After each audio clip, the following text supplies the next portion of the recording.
Hello, my dears. Let's talk about personal pronoun and reflexive pronoun today. Now, there is a discussion in Romanian language here between these two pronouns because the reflexive pronoun hasn't got its own forms for each person, only for the third person. So let's see what happens. The personal pronoun in accusative, we talk now only about accusative. It's for the first person singular, eu, this means I.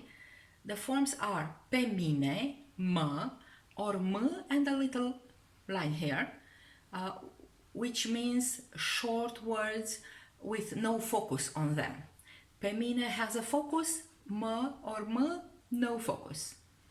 So it's like somebody does the action on myself. Let's see, somebody sees me.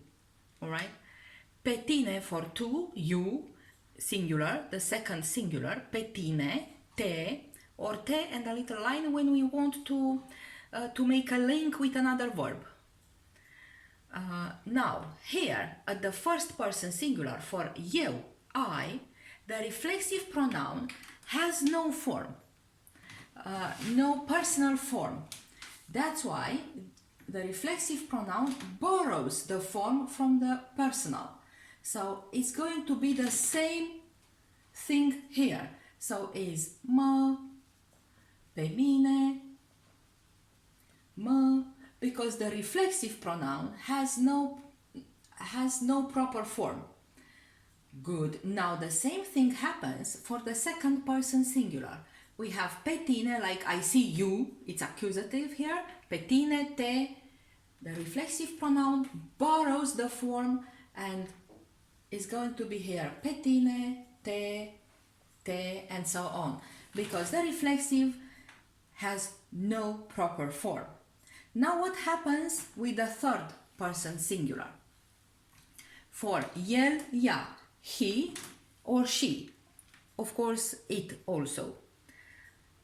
Now, the personal pronoun has its own form.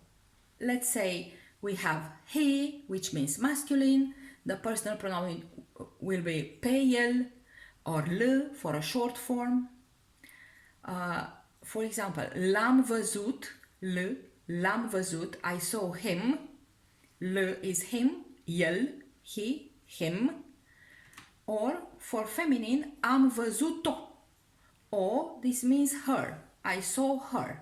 Am văzut-o. Good. So, o, el, pe el, pe ea. Now, the reflexive pronoun doesn't borrow these forms because this time the reflexive pronoun has its own forms for the third person singular. So we are going to have se or s, neaccentuat, formă neaccentuată, it means with no focus on it. And the long form, pe sine, is accentuat, which means on focus on it. We use this form also when we need to put a focus on the word. But we need to use these forms in a sentence, and this one is optional. These are obligatory, and this one here is optional. Good. Now, let's go to the first person plural. The first person plural is noi. Noi, which means we in English. This is we here. Noi. Pe noi, on ourselves. Somebody does the action on us. Let's say somebody sees us or helps us. A short form, neaccentuat, with no focus, is ne. El ne privește. He sees us. We can also use pe noi, the long form, accentuat, but it's not mandatory, only if we need to focus on it. Let's say somebody asks, whom? And we answer, pe noi. El ne privește. Who? Pe noi. Good. Now we see here, el is the third person singular, ne is the first person plural.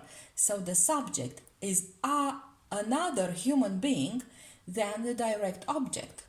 So the subject is a human being, and here we have other people. It's noi in plural, it's we. It's he sees us.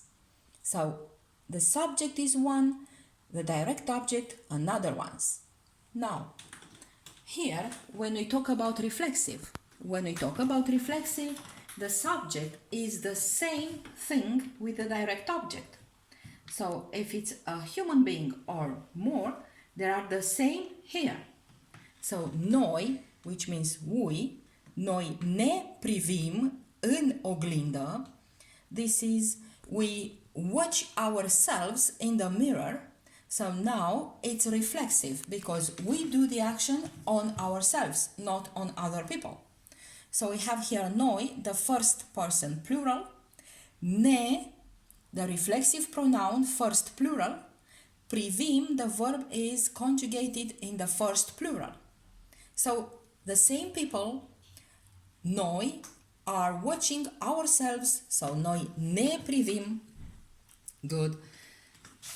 The reflexive pronoun has no form here, that's why the pronoun it borrowed the form from the personal pronoun. Now let's go to the second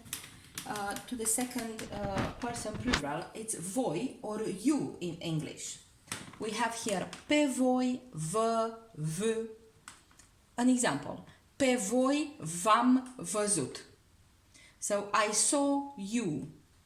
Now pe voi is optional. I use this form only when I need to focus on it. I can use only v-am văzut. I can say only v-am văzut. But who did the action? I saw you. So here v is a personal pronoun and I is also a personal pronoun in nominative. So what do we have here? We have a subject and other people who are the direct object. So the subject and the direct object are different people. Here, when the same people do the action on themselves, the pronoun vă becomes reflexive. That's why we have voi vă priviți în oglindă. This means you are watching yourselves in the mirror. So you do the action on yourselves. That's why the pronoun becomes reflexive. And the reflexive pronoun here has no proper form. That's why it borrowed it from the personal. So we have voi, second plural, vă, second plural, priviți, the verb is conjugated in second plural. So vă becomes reflexive. Now let's go to the third person plural. Now we have here a lot of short, little words like personal pronoun in plural. So let's say pe, this means them. Pe ele, also them, and the forms are with focus on them. I or le, it's with no focus. Îi, no focus. Let's have examples. Pe ei i-am văzut. I saw them. So in English it's so easy, we have only them. But here in Romanian language we have pe ei if we want to focus on the direct object. Let's say somebody asks me, whom did you see? Pe ei. And I want to express something with a focus, so pe ei. But with no focus, I can use only i-am văzut. So it's the same pronoun here, like this one, but here is a short one with no focus on it, and it is mandatory. So this one is not mandatory, but this one is mandatory. So i-am văzut, mandatory, obligatory, all right? I-am văzut. Le-am văzut when they are girls, so feminine. Pe ele le-am văzut. I saw them when they are feminine. Here I saw them when they are masculine. So pe ele, not mandatory, just for a focus. And here le-am văzut, le is the pronoun and the pronoun here is mandatory. Okay, now let's say that the subject is not I. Here I did the action. I saw them. let's say that the action is done by themselves. So they saw themselves. Now we need se. Se, pe sine, with focus, se, no focus. So at the third person singular and at the third person plural, the reflexive pronoun has its own forms, the proper forms. At the first and second person singular and plural, the reflexive pronoun just borrows the forms from the personal pronoun. Now, let's have more examples to understand it better. So here we have the same pronouns when they are personal pronouns, pronume personal, in accusative of course, accusative, and here we have the same words when they are reflexive pronoun in accusative of course, pronume reflexiv. Now, tu mă ajuți, you help me. Tu is the second person singular, mă the first person singular. So you is another human being than I. So tu mă ajuți, you help me. You see, tu subiect, mă complement direct, or in English direct object in accusative. So different people. In imperative, when we have an order, when we give an order, ajută-mă, help me. Alright? Good. Now, the reflexive pronouns takes the form from the personal pronouns, but this time the action is done by the first person singular, and here there is also a first person singular. So it's the same human being. It's me, myself. Alright? So eu mă privesc, I see myself. Eu mă pieptăn, I comb myself. So, or I watch myself. Good. Now, eu, first person singular, mă, first person singular, and the verb is conjugated for the first person singular. So, I watch myself, mă, myself, I, myself, I comb myself, I first, myself, first singular. I do the action on myself. So, the pronoun mă becomes reflexive. When I do the action on myself, on the subject, does the action on itself, herself, himself, or somebody, it's reflexive. Now, let's go to the second person singular. Tu te privești. This means you watch yourself. You watch yourself in a mirror. So, tu, second singular, te, second singular, privești, second singular. Tu te piepteni. You comb yourself. So, the action is done by the subject on himself. Now, for the third person singular, the reflexive pronoun has its own form. That's why I used red here to emphasize that here the reflexive pronouns has its own form. So we use se or s only for reflexive sentences. So it's el se privește. He sees himself. Or ea se piaptănă. She combs herself. Okay, so it's the same thing. The subject and the direct object is the same person, the same human being. Good. Now, let's go to the first person plural. Noi ne privim, noi pe noi. So this means we watch ourselves in a mirror. So noi, first plural, ne, first plural, privim, conjugated in first plural. The subject and the direct object are the same people. Noi ne uităm, we look on ourselves, of course. Noi ne pieptănăm, we comb ourselves. So here, ne is borrowed from the personal pronoun, and it has the same form like the personal, but becomes reflexive because the subject does the action on himself. Now, to the second person plural. Voi vă priviți.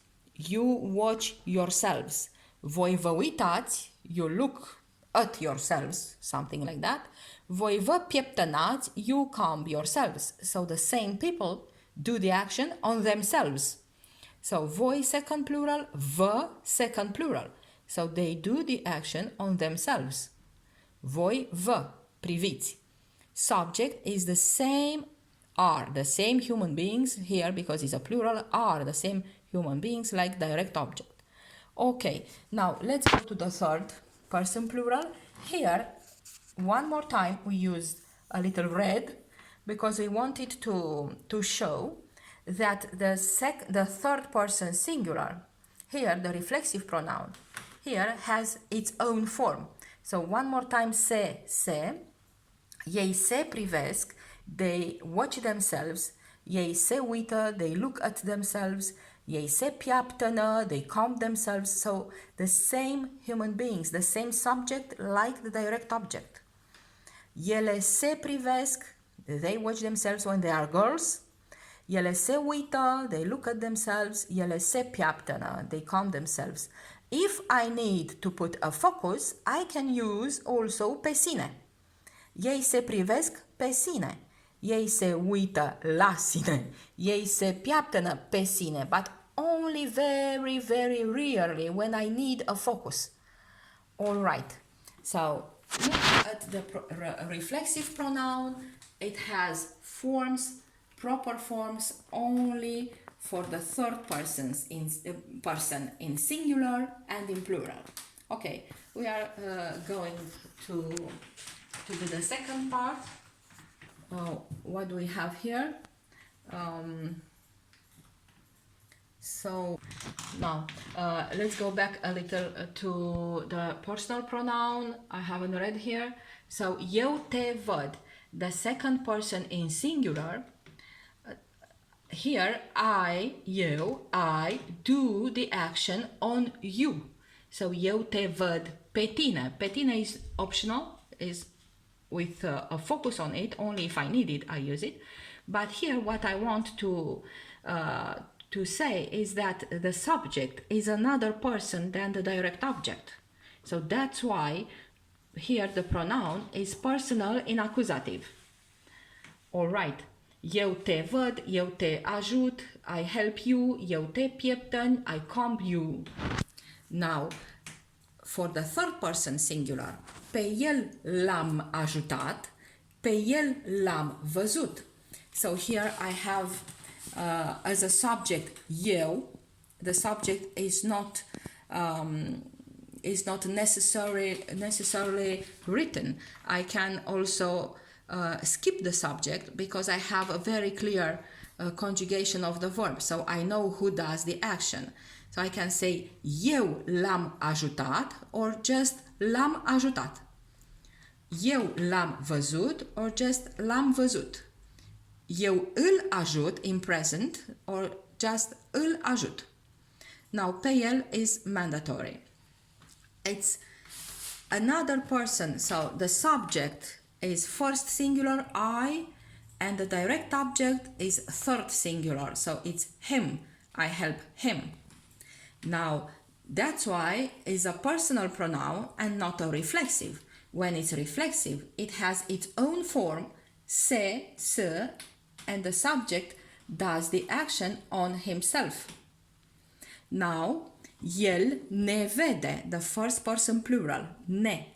Here is a personal pronoun because the subject is another person than the direct object. So here is third singular and here is first plural.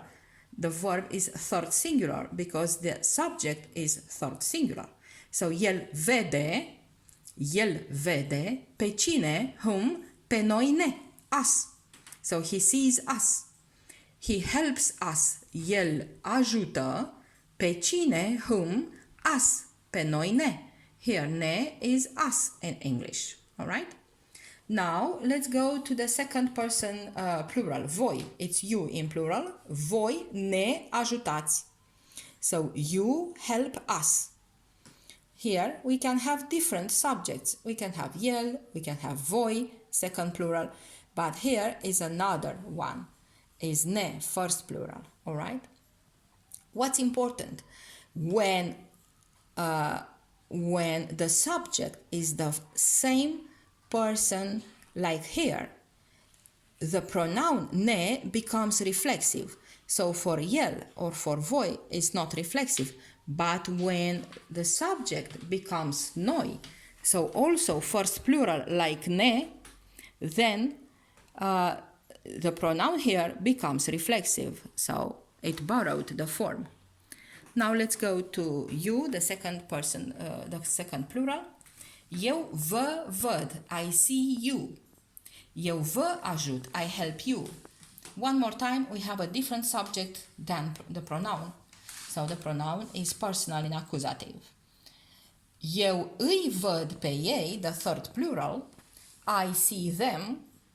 When I use I see them, then îi here or pe ei here is accusative. And this is the personal pronoun because the direct object is different from the subject. Here we have an example in perfect compus, which is past tense in Romanian language. Eu i-am văzut. When there are girls, eu le văd pe ele, I see them, and they are girls, it's feminine here. Or eu le-am văzut pe ele, I saw them.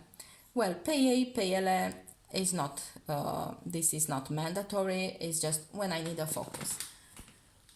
When the third person singular, when the third person plural does the action on themselves, so they watch themselves, then we don't need îi, we don't use îi or pe ei, le or pe ele anymore, because the reflexive pronoun has its own form, its own words, little words to use here. All right?